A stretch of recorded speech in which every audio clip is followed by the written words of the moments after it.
these other things and all these other people, am I actually fulfilling what I want to do? Am I, in fact, following my passion? Am I truly happy with my effort and what I've done? Have I made any difference whatsoever in what's going on here in the world?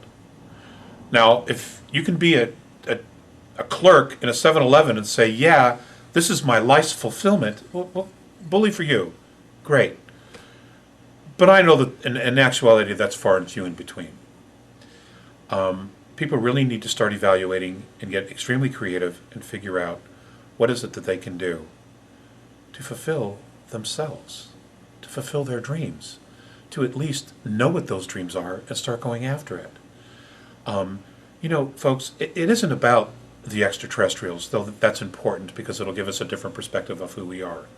Ultimately, when you come right down to it, the question that has to be asked is, who am I? What is it that I want? What is it that I'm creating? What is it that I want to create? How much am I actually valued by myself, my family?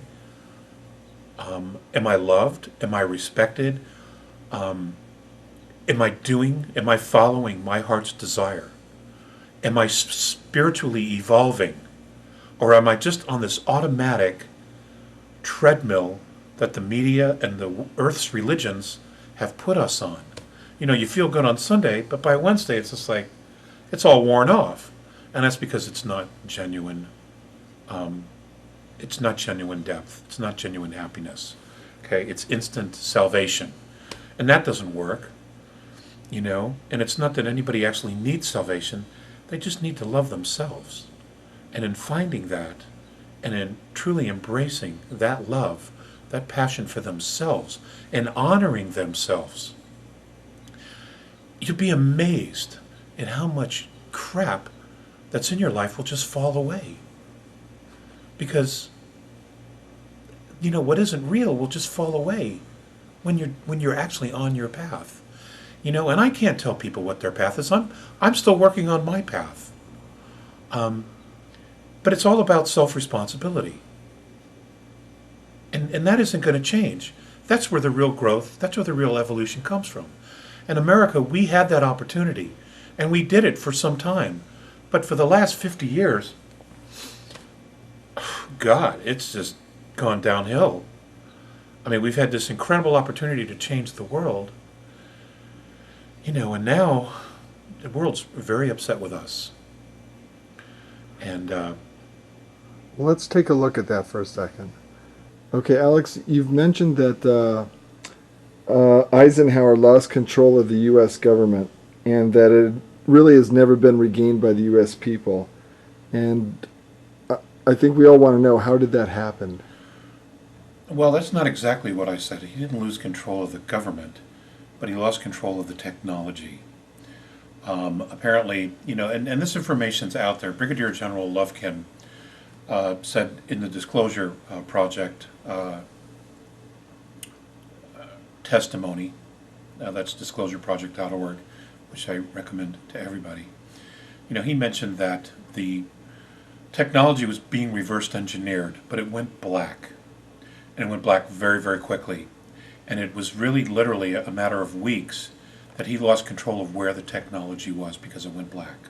And a lot of that had to do with deniability for not only the executive branch, but the government as a whole. Now, who's actually managing this? And this is where I think a lot of people are confused. A lot of people think that the government has this technology. The government doesn't have this technology. We paid for it, but programs have this technology. A lot of this technology was reverse engineered by programs created by contractors, government contractors who have this technology, and then a program was built above all of this, probably with the help of the NSA, because to this day nobody's ever read their charter, so we don't know exactly what they're mandated to do other than snoop on everybody, okay? That's where this technology is. It isn't that the government has it. It isn't that Obama can get his hands on it and say, okay, I'm taking it and I'm giving it to the people. It isn't like that at all. If you remember, Jimmy Carter tried to find out about extraterrestrials, and it was George Bush Sr., who was then director of the CIA, told him, sorry, Mr. President, your classification, your clearance isn't high enough. This is documented. So he couldn't find out anything. Bill Clinton did exactly the same thing. He tried to find out, but he was given limited information because he didn't have the clearance. Well, who can give the president clearance for this? Right? Who authorizes clearance to the president to know about this stuff? Well, if he doesn't know about it, then who does? Who's managing the information if the president of the United States doesn't have access to it? Clearly, there's your secret government. Those who are managing these programs. Because they have this technology that's thousands of years in advance of what we're using commercially. We have no access to it. Our elected officials have no access to it. The government has no access to it. Okay, but these programs exist nonetheless, and we are paying for this. Okay, the taxpayers. But we're not deriving any of the benefit of it. That is your secret government.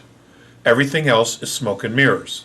Okay, what's coming down the pipe now is the fact that they have this technology and they're basically making choices. They're deciding what kind of society, what kind of world we're going to live in, who stays, who goes, what areas go through war, what areas stay in peace, which natural resources are going to be taken over. All of this is being managed by the program. And let's take a jump back to John F. Kennedy. This is not something I've ever said publicly, but if you recall, one of the things that John Kennedy did, one of the first acts he did, was to abolish the Special Operations Coordinating Group within the National Security Council. The reason for that, I believe, or I should say I have been told, is that Eisenhower told him that that is the issue, that is the area where he lost control. So John Kennedy disbanded it. What's interesting is after he was assassinated, Johnson reinstalled that group. Now, who is this group? Who is the special group? Nobody knows. Nobody really knows who they are. Administrations come and go, but rumor has it they stay. They stay and they manage all the data, all the information, everything. For example, also during Kennedy's administration, he signed an executive order in June, 11110, I believe it was, executive order, authorizing the United States Treasury to print interest-free money. Started with 5s and 10s. That executive order, in fact, is still on the Federal Register and it has never been repealed, but we don't do anything about it. The government doesn't do anything about it, and the Treasury isn't doing anything about it. Who is doing it? The Federal Reserve. And the reason you won't ever find the Federal Reserve being audited, or they won't allow you to audit it, is because they have created trillions of dollars to fund the secret space program that McKenna, this kid over in England, found out about. That's the deal. That's the reality of the situation. You know, and you can go pound your head on a wall, you can do whatever, but that's it. That is where our secret government is. It is there, it is real, and it's managing everything at this point. And they really don't give a damn what the people think.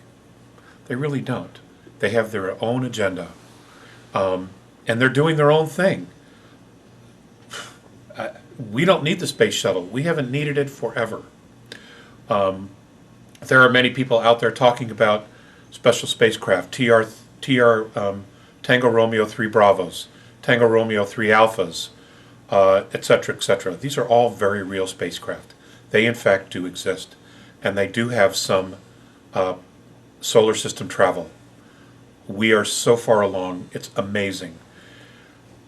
And in one sense, we can be proud of that, but in the other sense, where is the technology? Why isn't it that we are still being strangled by oil companies? It's ridiculous. Because they fear an economic collapse. Well, we've printed the dollar into oblivion. The economic collapse is coming anyway. So why don't we just release the free energy and the technology that they have, you know, to power homes, to power cities. Let's just do it, because they're destroying the economy of the government, of the country anyway, by printing the dollar into oblivion. And that is going to happen. You know, you can't fix debt by creating more debt. Who ever heard of that? And then if you look at the history of economics, there is not a single fiat currency that has lasted more than 64 years. Ours is the only exception, but here we are. You know, here we are. We are about to hit the wall.